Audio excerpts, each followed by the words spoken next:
যখন আমার কোনো খাবার খেতে ভালো না লাগে তখন কিন্তু আমি ডক্টরের কাছে যাই না, মানে রুচিটা যখন চলে যায় তখন কিন্তু আমি নিজেই নিজের চিকিৎসা করি। এই যে দেখতে পাচ্ছেন আমার হাতে লোভনীয় এক বাটি শুটকি তরকারি।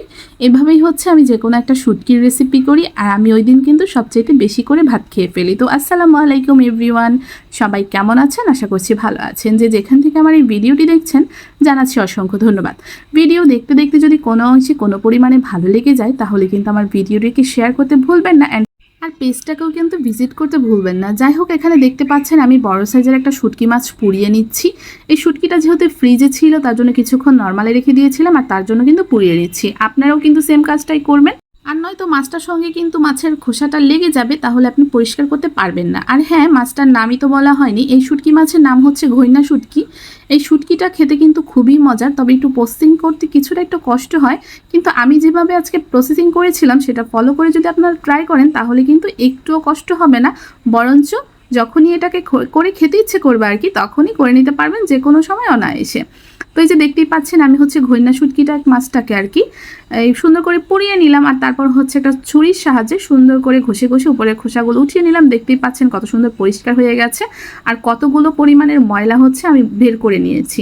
যাই হোক, এখন হচ্ছে শুটকিটাকে আমি ছোট ছোট করে কেটে নিয়েছি, এটা আমি আর দেখালাম না। আর তারপর কিন্তু কড়াইতে হচ্ছে গরম পানি বসিয়ে দিয়েছিলাম, আর তারপর ছোট ছোট করে কেটে রাখা শুটকিগুলো গরম পানিতে দিয়ে দিলাম। এখন বেশ নাড়াচাড়া করে একটু সিদ্ধ হতে দিব। এই শুটকিটা কিন্তু খুবই শক্ত হয়ে থাকে, তার জন্য একটু ভালো করেই সিদ্ধ করে নিতে হবে। তো এখানে আমি রসুনটাকে থেতলিয়ে নিচ্ছি, দেখতেই পাচ্ছেন একটা করে থেতলানি দিচ্ছি, তবে রসুনটা কিন্তু একেবারে বেশি থেতলিয়ে ফেলবেন না, তাহলে কিন্তু ভালো লাগবে না। মানে হচ্ছে খাওয়ার সময় যদি রসুনটা আপনার গালে না পড়ে তাহলে কিন্তু আসল টেস্টই পাবেন না। যাই হোক, আমার কিন্তু রান্না করতে শুধুমাত্র পেঁয়াজ, রসুন আর কাঁচামরিচই লাগবে, এর বাইরে আমি বাড়তি কোনো মশলা দিব না। এই শুটকিটা আমি এই সিম্পলভাবে রান্না করে দেখেছি, অনেক মজার হয়। তাছাড়া অনেকে আছেন শুটকিতে অনেক মশলাপাতি ব্যবহার করেন, আমি চেষ্টা করি শুটকিতে একটু খুব কম মশলা দেওয়ার, কারণ শুটকির সেন্টটা মানে স্মেলটা যেন বজায় থাকে, তাহলে কিন্তু শুটকিটা খেতে ভালো লাগে। যাই হোক, এখানে হচ্ছে আমি রসুন, পেঁয়াজ, কাঁচামরিচ সব কিছু একসঙ্গে তেল গরম করে ভেজে নিয়েছি। বেশ কিছুক্ষণ ভাজার পরে কিন্তু আমি ধুয়ে রাখা শুটকিগুলো দিয়ে দিয়েছি। আর এখানে কিন্তু বলে রাখছি, শুটকিটাকে খুব ভালো করে ধুতে হবে। শুটকিতে যদি কিছু পরিমাণে বালি থাকে তাহলে কিন্তু এই শুটকিটা খেতে একদম ভালো লাগবে না।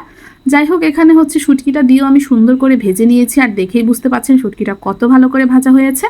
এখানে কিন্তু এখন আমি ডাইরেক্টলি পানি দিয়ে দিয়েছি, কিছুটা পানি দিয়ে এখন হচ্ছে গুঁড়া মশলা দিয়ে দিব, যেহেতু শুটকিটা অনেকক্ষণ ধরে ভাজা ভাজা করেছি। আর পানি দেওয়ার আগেই যদি আমি মশলাগুলো দিয়ে দিতাম তাহলে মশলাটা পুড়ে যাওয়ার চান্স থাকতো, তার জন্য পানি দিয়ে হলুদ, ধনিয়ার গুঁড়ো, মরিচের গুঁড়ো আর স্বাদ মতো লবণ দিয়ে দিলাম। এখানে আর কোনো বেশি তেমন কোনো কিছু মশলাই দিব না। ঢাকনা দিয়ে ঢেকে দিয়েছিলাম, ঢাকনাটা যখন উঠিয়ে নিলাম দেখতেই পাচ্ছেন কত সুন্দর সিদ্ধ হয়ে একেবারে তেলটা চলে এসেছে। আর শুটকি পারফেক্ট রান্না হয়ে গেছে সেটা বোঝার জন্য কিন্তু শুটকিটাকে একটু সাইড করে দিবেন, মাঝখানে যখন দেখবেন তেলগুলো জড়ো হয়ে গেছে তার মানেই হচ্ছে শুটকিটা রান্না কমপ্লিট। যাই হোক, বাঙালি বলে কথা, শুটকি রান্না করেছি আর কড়াইতে ভাত মেখে খাবো না সেটা কি হয়? এটা আমার একটা শখ বললেই চলে। পাটাতে ভর্তা বানানোর পরে আমি পাটায় ভাত মেখে খাই। শুটকি ভুনা করলে তো কড়াইতে কিছুটা ভাত খাবোই, এটা আমার খুবই ভালো লাগে। তো মাশাআল্লাহ, দেখেই বুঝতে পাচ্ছেন ঝাল ঝাল একেবারে একটা শুটকি ভুনা করেছি।